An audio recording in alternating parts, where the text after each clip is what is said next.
Conceive, believe, achieve.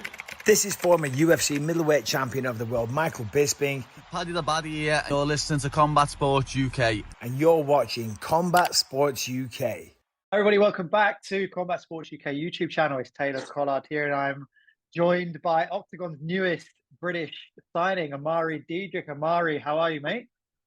I'm good, my friend. How are you? Yeah, very good, very good. So we're coming up to fight day. We're a few days out now, December 9th, Octagon 50, so a big card to be making your debut against Mate Kertesz. How are you feeling, a few days out from the fight? I'm feeling great, ready to go in there, just commit violence at the end of the day, just make this weight, and then we're just going to go in there and get the job done at the end of the day. Put on a crazy performance, entertain the fans, and let's get this win, and let's get in the top 10. That's the way. Yeah, like you said, you're fighting a top-ranked guy. But the first question on my mind when I was doing my research in preparation for speaking to you, I just kept thinking to myself, how on earth does this guy make welterweight? Like, I had to check a couple of websites just to check that it was right. I mean, how do you do it? How are weight cut? Oh, no, I think it's easy, like, I'm not tall, but I'm just rather thick up top. But I do it easy. I walk around now about 86, 87. And then fight week, I'll make sure I get to about 82. So right now, I'm about 82 kilos. And it's easy from there. The rest is the water cut. So it's easy, but it's annoying at the same time, So as long as I do everything right, it's a smooth wake up, Yeah, so doing things right, getting things right in camp, and like you say, I mean, it doesn't sound like you have to go too drastic actually. So how have preparations been going? Like, how did this come about? Was it kind of a shorter notice? What was the notice period before this fight going into Octagon? So basically, we were in talks with PFO and Octagon. I obviously chose Octagon. Yeah. And then from there, I was just asking, listen, they asked me, when can you fight? I said, listen, I'm ready now. I don't care. They were initially going to put me on the Cologne show in Germany. Okay, yeah. I don't think they found them before that show. Then they said, listen, we'll put you on Octagon 50. I said, somewhere, we'll get me whoever you need to get me. And that was it. So they offered me about 3 or 4 opponents beforehand. I said yes to all of them. Most of them said no. They offered me Mate Kertesz. I said yes again straight away. And then we got replied a few days later saying yeah, it's on, and that was it. Okay, sound. So what was the deciding factor? I mean, if you don't mind going into it, between Octagon and PFL, what made you decide to lean towards Octagon? You know what it is? I like the way it's just smooth. Eastern Europeans, man, they're just straight to the point. There's no bullshit. You want to fight, and that's it. At the end of the day, there's no middle line. It is literally what you see, what you get. If you want to fight, you can fight. If you don't, then don't. We're not going to have you. And I want to be active. The way these have their fighters like they're just turning around and just fighting again and again. I want to be that guy. I'm early on in my MMA career, so I don't really have time to be waiting. I'm waiting around, I'm not getting any younger at the end of the day. So for me, Octagon is just a good platform. They're hands down probably the biggest in Europe right now. They are essentially the UFC of European MMA. The platform's huge. The TV deals that they're getting now are huge. The arenas are just on a different scale. So why not, man? I'm here for it.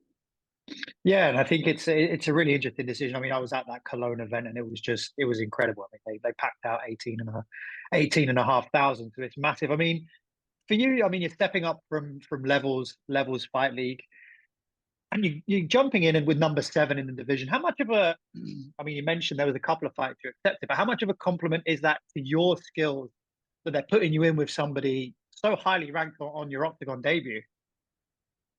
They could either be setting me up, or they could be doing it as in we got another star on the hand. So for me, I couldn't really give a shit. At the end of the day, I'm going in there to do what I need to do. I'm going in there to represent myself and my team and my family. I'm going to go in there, perform how I need to perform, get it done. And that's about it, So, again, they could be looking at me as a good name for their guy to beat, or they could be looking at me as someone that, cool, this guy's going to be a star. Either way, I couldn't care less again. So I'm just going to go in there and just literally do what I need to do. If I perform well and perform how I need to perform and perform how I know I can perform, I'm gonna be starting to make it anyway. You know, a debut guy beating someone who was a former title challenger, number 7 in the division, and I go in there and just put on an absolute violent clinic. Sky's the limit after that. Yeah, it's exciting stuff, man. You're getting me really super hyped up for it now with the way you're speaking about it. What do you see in his in his style, in the way that he fights? He's got a fair few MMA fights. Obviously, your background's more in glory, and also now just transitioned into MMA. But what do you see in him specifically that makes you look at this matchup and think, yeah, I can do some work here? You know what? His striking is not up to par with mine, obviously. No disrespect to him, but he's not on my striking level. His wrestling is good, but it's nothing that I'm not going to be able to deal with. You know, I think a lot of people are going to underestimate wrestling, especially in this promotion. I do a lot of wrestling. I'm a major in fourth dimension, and then of course at Renegade is also. For me, I'm ready for him to just go in there and shoot for the moon at the end of the day, which is what he's gonna do. He's not gonna sit there and stand with me. It's impossible for him to do that. So he's gonna go in there and shoot, and I'm ready for that. You know, I feel like once I hit him with a few shots, once I kick him in the leg and he feels it, and I see his eyes just change, he will definitely shoot. So we're ready for that. He's a grinder. He wants to just try and grind people out, but you're not going to grind me out. At the end of the day, I've been in dogfights, so it's nothing new to me at the end of the day. So yeah, and he's like you said, most of his wins and even losses come kind of by decisions. I mean, do you see yourself being able to get a fantastic finish, or do you think it will be a case of avoiding that takedown and just piecing him up towards the later rounds? for me, I'm not going to move from the first round to the last. If it goes that far, I'm not leaving the center of that cage. 15 minutes is a long time to keep getting your leg kicked, and which is what I'm going to do. So I don't think he's going to be able to withstand that for 15 minutes of me to chop in the same spot on your leg, whether that be outside or the inside. So I'm not really asked. I'm not gonna say my whole camp's been on me trying to stop his takedowns. It's not. It's me going out there to do what I need to do, and that's it. At the end of the day, if I've got faith in my skills and my abilities to just go out there and stop a takedown.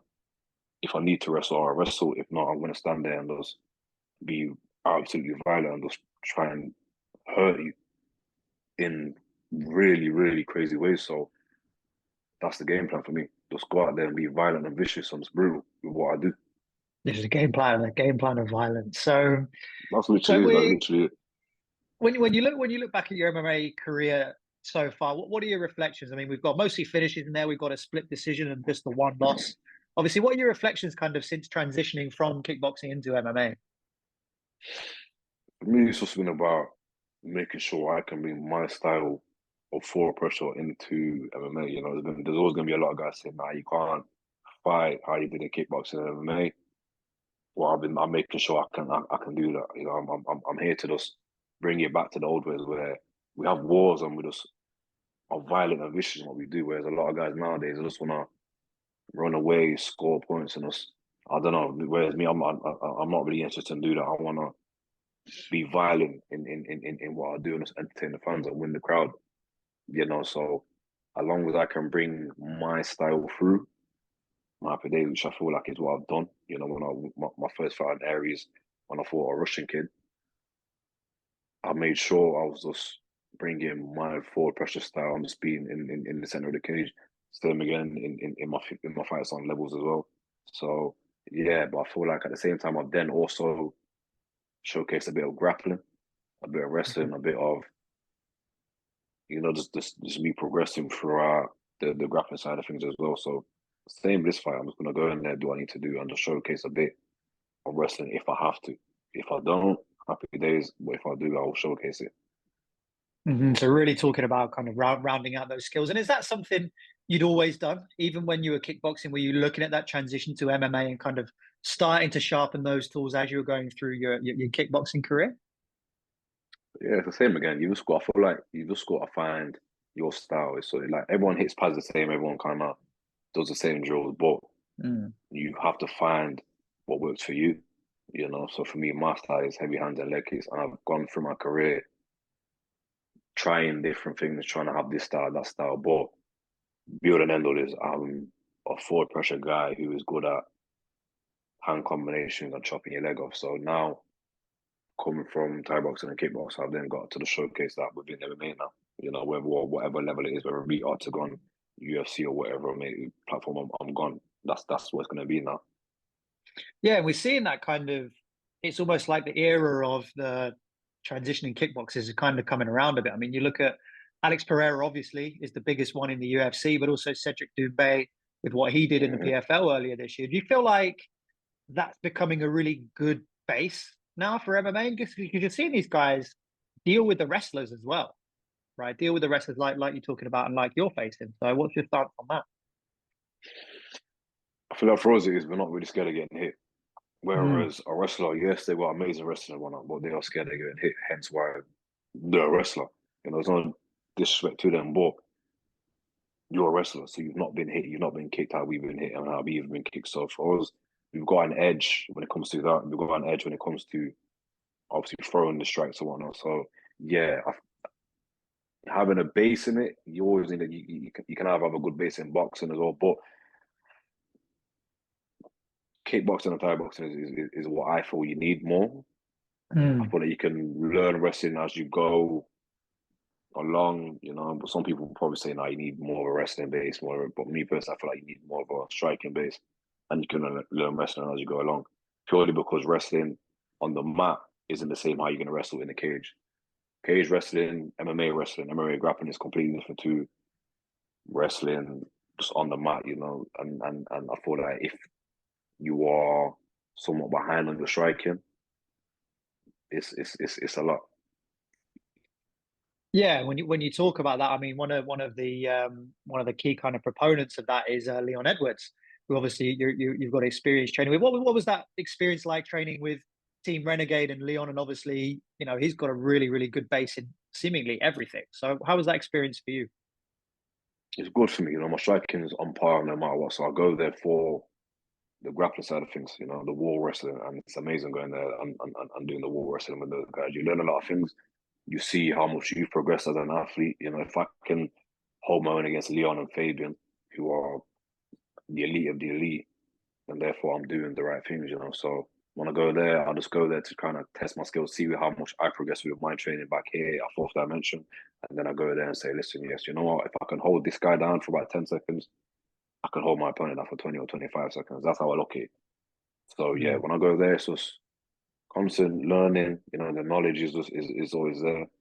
That's the main thing. My striking, no matter what, it's going to be the same. You know, no matter where I go. You know, I'm a pressure guy. I'm going to stand and trade with anyone, whether that be Champ, Leon, Fabian, Jai, whoever it may be. My style is always going to be the same when it comes to striking, but my wrestling's improving going there as well as. Yeah, so the main thing just sharpening those tools. Like, so how do you see? Obviously, we've got his fight coming up in a couple of weeks. How do you see Leon getting on against Colby? We all know it's a hard fight. You know, Colby's a grinder with a superior gas tank, but it's nothing that he can't deal with. You know, his striking's not on par with Leon's. His wrestling is not going to be nothing that he can't handle. You know, he got up against Usman, who he can go up against Colby. Colby's a smaller guy. So yeah, no, he will do it, man. There's no doubt that he will do it. At the end of the day, I don't think Colby is gonna shock him with anything. You know, we know that he's gonna come and just be there. If it has to be the full 5 minutes, full 25 minutes, it's gonna be the full 25 minutes, and I think he's ready for that. So you're gonna take the win no matter what. But you have to Nice, I do love it. it. You got to do it convincingly. You know, you can't have it where the judges are a bit. He needs to do it convincingly, and it's an easy win. Nice. I hope so. Definitely on that side. So just a couple more from me. I mean, perfect world. How does it go down on Saturday? What's your prediction? What do you want for predicting? My predictions. I'm going to bring nothing but violence. I'm bringing nothing but vicious, brutal, violent strikes. I'm going to entertain the fans and win the crowd at the end of the day. If we get a finish, we get a finish. If not, I'm going to go there and just it's going to be 15 minutes of just war. And that's it. That's what I just pride myself on doing. I pride myself on being a violent, vicious fighter and just having a war. You know, so he is going to expect. He has to expect that. I don't think he's going to look past me. I don't think he's stupid enough to do that. I don't think he's going to look at a 4-on-1 record and be like, yeah, nah, it's going to be easy. He knows what challenge he has ahead of him, so as do I. So for me, I'm just going to go there and just perform, be violent and what I do. Be really vicious and go out there to hurt him. I just want to see I just want to break him mentally at the end of the day. I need to see his eyes change and to see his temperament change in the cage, and that's the plan. Yeah, just absolute violence from start to finish. And then, should everything go your way, should we deliver? Are you looking at Newcastle or Birmingham next year with Octagon? Is that coming to back to the UK? I'll be honest with you. I actually enjoy fighting overseas, and I'll be honest with you. I need to. If this show's got 13,000 people, and it's going to be sell out show. I want to get on one of the German cards before I fight in the UK. If I fight in UK, I fight in UK. But after this show, I'm liking the way I'm looking at. It's gone 55. I'm definitely back in Germany, Stuttgart. Even if I get on that show, man, I wouldn't mind getting on one of the German cards. If I have to if they really want me on one of the English cards, Birmingham is where it's going to be. So I would down the road. I'm not doing Newcastle. No way. Too far. Not a chance. Not a chance, man. I'd rather get on a plane. So yeah, Newcastle. If Octagon watches now, yeah, don't even try and put about Newcastle. That's a no go, mate. Not Newcastle. If anything, it's gonna be Birmingham. But other than that, I really want to get on the German cards.